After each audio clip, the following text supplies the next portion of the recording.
Hapon sa tanan. So karon ay guys, nag-andam nami sa among kanihapon. So maglaswa mi karon guys, na nagbakal ko og dahon sa bulak sa kalabasa oh. Man guys, naapod mi bagoong, ano mi sagol sa kuan. Sabaw-sabawan na to, nya na apoy. Kani para humot ang kuan guys, gulay ng sabaw kanino. Patola ba ni siya? Ang patola. So makapalit ka dili tag cheese kani guys, cheese kani ang balot ani kani po cheese.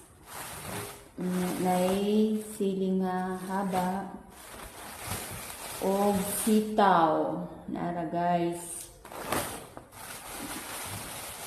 Unya na apoy talong.